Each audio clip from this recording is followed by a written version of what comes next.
12 Februari 2013 menjadi tarikh keramat peristiwa pencerobohan Kampung Tan Duo, Lahad Datu. Pengganas Sulu Abah Eskom, Perkembangan Ops Daulat, Kampung Tan Duo, penceroboh Jamalul Kiram ketiga dan pencerobohan ini di Lahad Datu.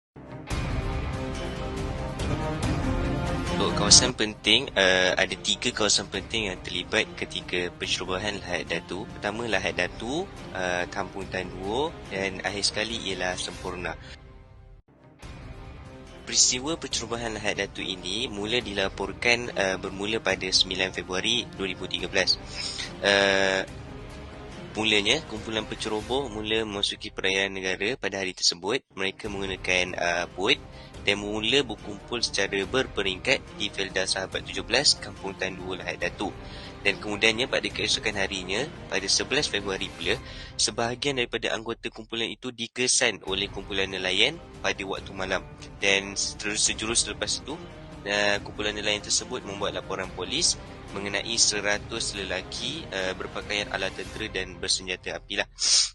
Dan pada keesokan harinya, pada 12 Februari, kumpulan itu dikenal pasti berpecah kepada beberapa lokasi, iaitu pertamanya kawasan sungai, kedua adalah di kawasan surau dan akhir sekali di rumah Ahmad Malandi atau dikenali sebagai Mat Pun.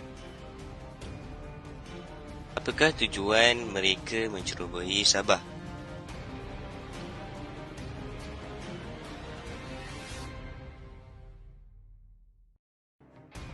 Sebab dan tujuan utama mengapa mereka mencerobohi Sabah pada ketika itu adalah kerana mereka mahu menuntut Sabah dikembalikan ke wilayah Kesultanan Sulu.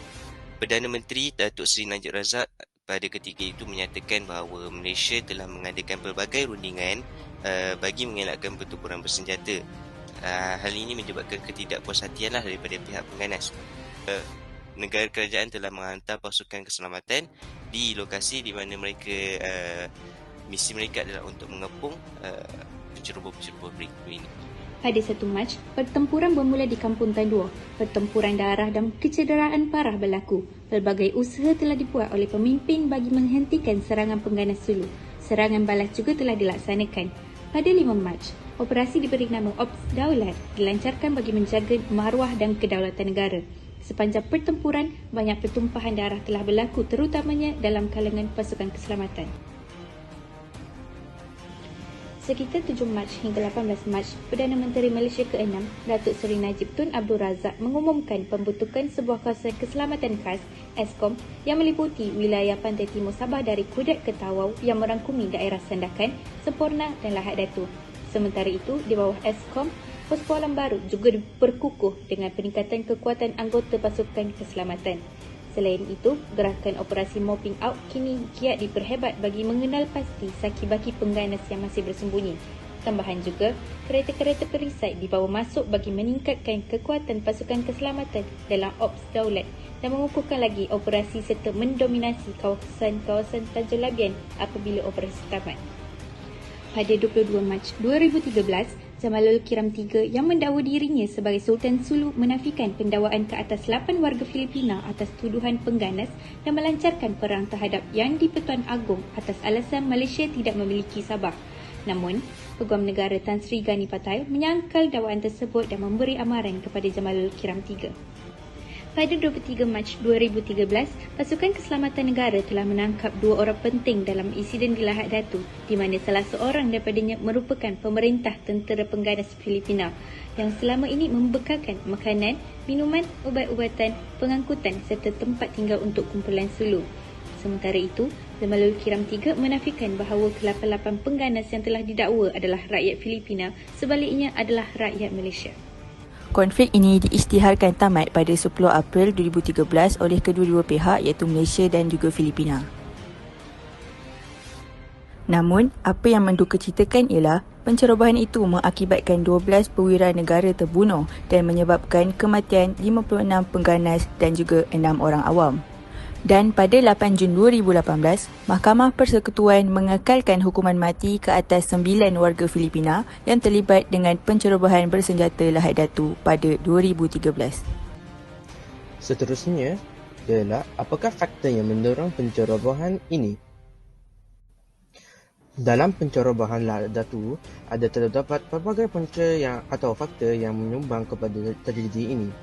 Yang pertama ialah status Kesultanan Sulu yang belum diselesai. Akibatnya, konflik timbul apabila dua ahli buat kiram mengaku sebagai Sultan Sabah. Kemudian, penglibatan keluarga Sultan Sulu dan penduduk tempatan. Seterusnya ialah isu-isu kontemporari antara Filipina dan Malaysia seperti pergolakan di selatan Filipina. Yang untuk faktor terakhir ialah Filipina menuntut Sabah sebagai negeri Filipina. Baiklah, mesti anda sudah tahu serba sedikit mengenai krisis pencerobohan Lahat Datu. Namun, apakah pengajaran yang dapat diperoleh daripada peristiwa ini? Mari kita lihat. Yang pertama, kita dapat mengetahui kepentingan pelan pemodenan dan pembangunan infrastruktur penting di Sabah, terutamanya di kawasan perairan yang luas. Seterusnya, pihak kerajaan perlu mengemaskini aset ketenteraan negara dengan menangani isu ketirisan dalam pembelian aset. Dan yang ketiga, seluruh rakyat Malaysia hendaklah memperkukuhkan hubungan dua hala antara negara serantau agar pertelingkahan dapat dielakkan. Pengajaran yang seterusnya ialah, walaupun kita sudah lama mengecapi kemerdekaan, akan tetapi peningkatan kawalan keselamatan di persisiran pantai dan kawasan pedalaman adalah sangat penting bagi mengelakkan pencerobohan daripada musuh luar. Dan yang terakhir sekali, penting untuk kita fahami bahawa keamanan dan kestabilan adalah faktor penting yang mempengaruhi kesejahteraan negara.